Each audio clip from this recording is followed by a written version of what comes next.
Well, you ultimately ended up in Brazil, but before Brazil, you were hopping around to a bunch of different countries. Like, what countries were you jumping around in? I started off in St. Lucia, and I found my way to the Cayman Islands to Cuba, Cuba to Barranquilla, Colombia, where I had some connections with the cartel.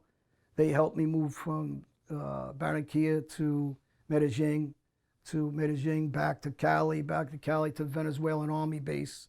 I was safe if I would have stayed there. I was in Caracas, Valencia, San Margarita. I was in St. Andres, Colombia. I left there.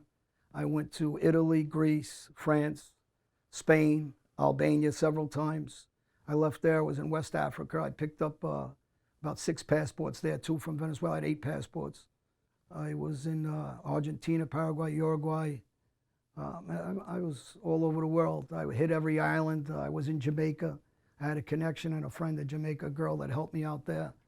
Um, so that list can go on. I guess I went to Belgium, Amsterdam, Denmark. I had Klaus, who was a good friend of mine, who was in the penitentiaries in Brazil that was in the drug business, huge. They caught him with 2 ships full of drugs. We're still very good friends.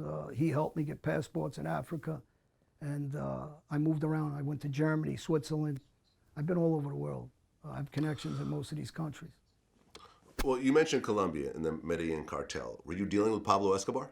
No, I had no dealings with Pablo Escobar. I actually had dealings with guys that were going to try to hit Pablo Escobar at that time. MS-13 guys that were involved with against him. The guys that I was friendly with was Andre La Flore, whose son was in prison with me, and that's how I initially made that connection. And he helped me later on to move, and he helped me with some payoffs to get myself away from Interpol that happened to be chasing me around the world. Try to get me in France. They jumped the gun. They stopped the train when I was there. Later on, they get me in the streets of Copacabana. Right. So you ended up in Brazil, in Copacabana, which I've been to a bunch of times. I can see why you would end up there. The women in Copa are on a whole other level. Yeah, it's a great lifestyle. People ask me, what are you doing there? So, well, you got mountains, you got all the stores that you want, you have girls, you have the beaches, you have the weather. The money is 3 to 1 when you exchange money for the dollar bill. So it was a good place to go. So you end up in Brazil, and how much time were you in Brazil until you get caught? I never stayed just in Brazil. I moved around from Brazil to Argentina, from different parts of Brazil. I made hooks. Sao Paulo, I had relatives in. But I'd say I was in Brazil about a year and a half, something like that, a year. Okay.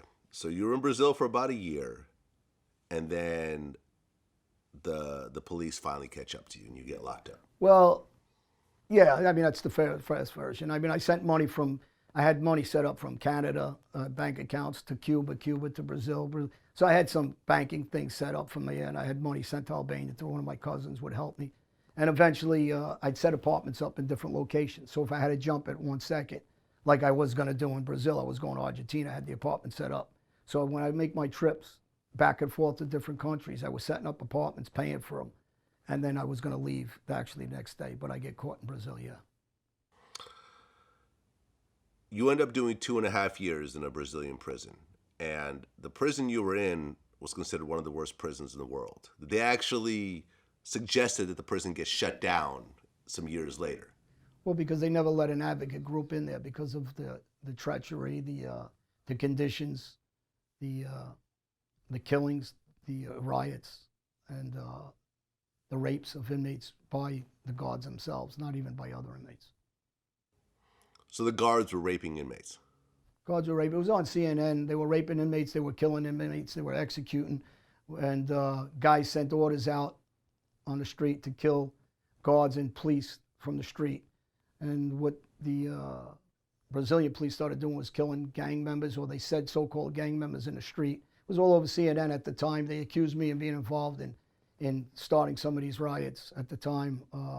Accused me of ordering things out from the jail with Commander Vermelho, some guys I was hooked up with that are bosses of Commander Vermelho back in Brazil, which was a known faction. They also put me in prison where they were. The penitentiary was called Bangu 2. So it was a different life. I mean, the warden that I was in jail with originally killed 2 wardens. We don't prove it, but 2 of the wardens got killed.